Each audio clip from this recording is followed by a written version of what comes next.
இங்கே பாரு, மக்களுக்கு ஒரு ஃப்ரீனஸ் கொடுக்குறேன், ஒரு கில்ட்டிலேருந்து அவங்கள வெளியே எடுக்கிறேன். அது எனக்கு நல்லா தெரியும். அத்தனை பேர் அம்மா நான் நிம்மதியாக இருக்கேன், அம்மா நான் நிம்மதியாக இருக்கேன்னு எனக்கு பதிவு போட்டிருக்காங்க. உங்களுக்கே தெரியும், என் கமெண்ட்ஸ் ஃபுல்லாக போய் படிங்க. அதை விட்டுட்டு சும்மா இந்த இது பண்ணி மிரட்டுறேன்னு நினச்சிக்காதீங்க. ஒருத்தருக்குமே நான் பயப்பட மாட்டேன். புரிஞ்சதுங்களா? ஏன்னா நான் எந்த தப்புமே செய்ய மாட்டேன். நான் யாருக்கு பயப்படணும்? யாருக்கும் பயப்பட மாட்டேன். நீங்கள் எவ்வளோ கேவலமாக கமெண்ட் போட்டாலும் பயப்பட மாட்டேன். அந்த மாதிரி ஒரு மண்ணும் இல்லாத பிரச்சனையெல்லாம் தூக்கி தலைமையில் தூக்கி வச்சுட்டு ஆடாதீங்க. திதி கொடுக்கலன்னா ஒன்றும் ஆகாது, சாமி கும்பிடலன்னா ஒன்றும் ஆகாது. எப்போ நேரம் இருக்கோ அப்போ சாமி கும்பிடுங்க.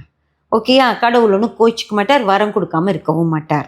அதே போல் தான் இறந்தவங்களும், அவங்க நீங்கள் எப்போ கும்பிட்டாலும் அவங்க உங்களுக்கு நல்லது செய்வாங்க.